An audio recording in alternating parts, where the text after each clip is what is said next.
Mokele-mbembe. An enigma. A mysterious creature. Somewhere in the Congo River Basin. Hidden from sight. From man. For ages. But soon, we will find it. Definitely for realsies. Also, no, we won't. Well, we technically already have, in a way. So, Mokele-mbembe is a creature in Bantu mythology. Bantu religion, for the record, is a system of various spiritual beliefs and practices that relate to the Bantu people of Central, East, and Southern Africa. And Mokele-mbembe is one of these beliefs, or these stories, these tales, these legends that's been passed down for ages. And the modern day has evolved into somewhat of a cryptid, a creature that is believed to not actually exist by most, but to some, oh no, it's out there. I think it is. It's just hiding and we're gonna find it. Also, it's a dinosaur. Yes, many creationists tend to push the notion, in the modern day especially, that Mokele-mbembe is in fact a remaining original dinosaur. Generally, a sauropod. But I'm gonna be real with you. No, it isn't. It absolutely is not that.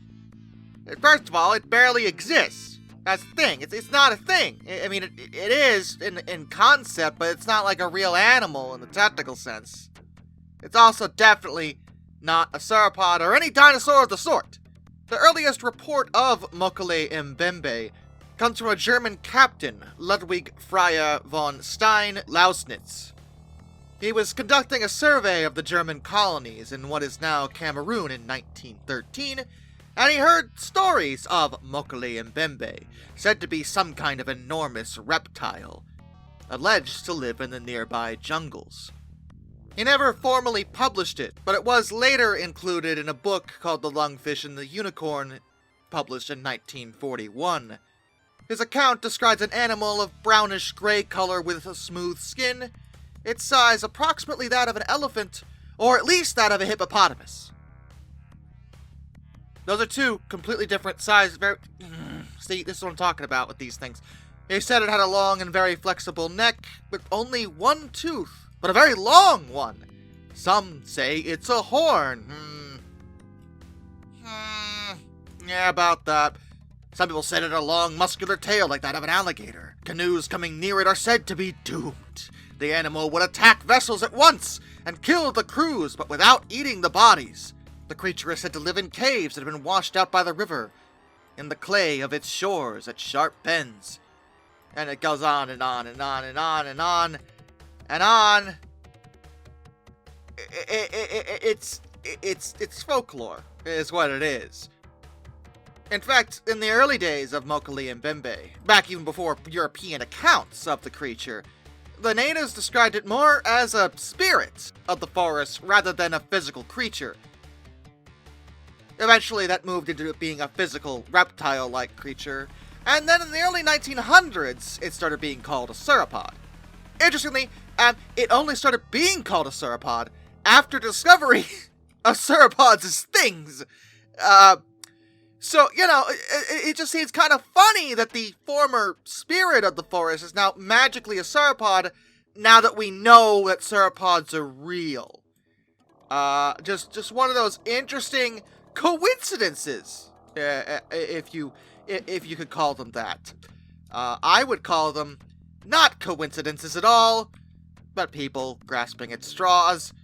And reports of creatures in Africa being described as dinosaurs did cause a minor sensation in the mass media.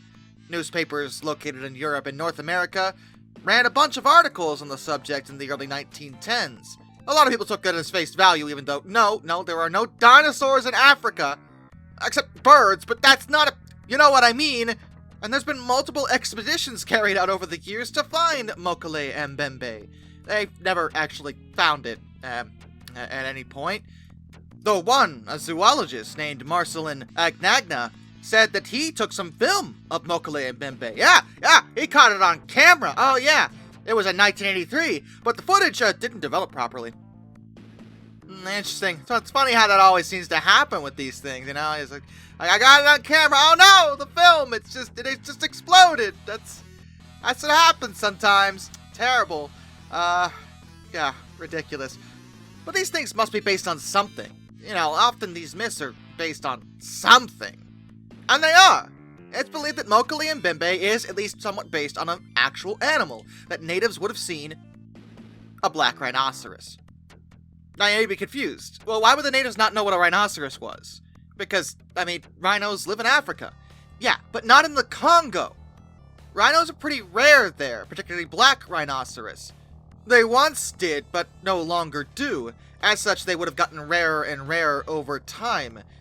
In 2001, the BBC's Congo included an interview with the Biaka people regarding Mokele-mbembe, and these people, when looking at an illustrated manual of nearby wildlife, identified Mokele-mbembe as a rhinoceros. That's what they thought it was. It's suspected that the modern Mokele-mbembe, as far as the people who actually, came up with it, part of their own mythology, their own belief system, their own religion, whatever it may be, is a mixture of that and folk memory from a time when rhinoceroses were much more common in the area, and that now that they're so rare, they're seen as a spirit or a rare sight, something unusual for them now, even though once they were rather common. A travel documentary crew in 2016 also did their own story about searching for a Mokele-mbembe, which they would sail to Discovery Africa. They spent 4 weeks visiting various Aka villages, collecting stories from them about the creature. The people in the area bounced back and forth between referring to Mokele-mbembe as a spirit and a physical thing, and additionally, many of them pointed out that it had died at least a decade prior to there, which seems to imply that there was once a rhinoceros living nearby which they considered Mokele-mbembe, and it sadly passed away. And as recently as 2018, Adam Christopher Knuth brought a film crew from Danish radio, as well as a DNA scientist, to the Lake Teal in Congo, because they were gonna find it. They were gonna search for Mokele-mbembe, and they did find a brand new species. Yes, they did. They successfully discovered a new creature on this planet that we didn't know about before. It was not Mokele-mbembe, or a sauropod, or a rhino. It was a new species of green algae. Hey, no, I shouldn't laugh. That's still a great discovery. Like it's a new species that we now know about. So, I mean, it wasn't a complete waste of time. That's cool. But the point is, I didn't find Mokele-mbembe because it's not a thing. It's a legend, a story, a tale that refers to the historical people's impression of a rhinoceros, a real creature that we know physically exists. And if we spent less time hunting for myths and actual extinct animals that no longer exist, and more time, perhaps, focusing on the conservation of the real animal that the creature is based on, because black rhinos are critically endangered, by the way, with roughly 3,000 of them left in existence, I think it'd be more productive to focus on that. Focus on saving the animals that are still alive, not looking for the animals that went extinct millions of years ago that absolutely don't physically walk around anymore. Listen, it's a sauropod. Sauropods were big. Very big. I don't care if it's the Congo. If it was a sauropod, we'd find it by now. Okay? I'm just saying. And yes, I know, some sauropods were smaller. Maybe this is one that just evolved from them, and then it's a bit tinier. No, it's not a friggin' sauropod, okay? It's not there. Stop lying to people. Stop pretending. I understand we like to imagine, we like to believe in new things and things, great discoveries, and it's okay to dream. But also, it's just that in this case, a dream, and it always will be. Because Mokele-mbembe is a story. A cool story, an interesting topic to discuss, certainly. But it's not a real thing, unless you want to consider it a rhino. In which case, let's go save the rhinos. They don't deserve to be poached for their ivory, because ivory is used in traditional Asian medicine. Also, it doesn't actually do anything as part of that. It's not helpful, scientifically whatsoever, meaning killing the rhinos is a complete waste of time. Stop doing that!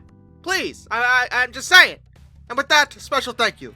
That's my Apex Predators, Arthur Roy, and Metal for Life guide. Till next time, this is Darkness, and I bid you all a fun farewell.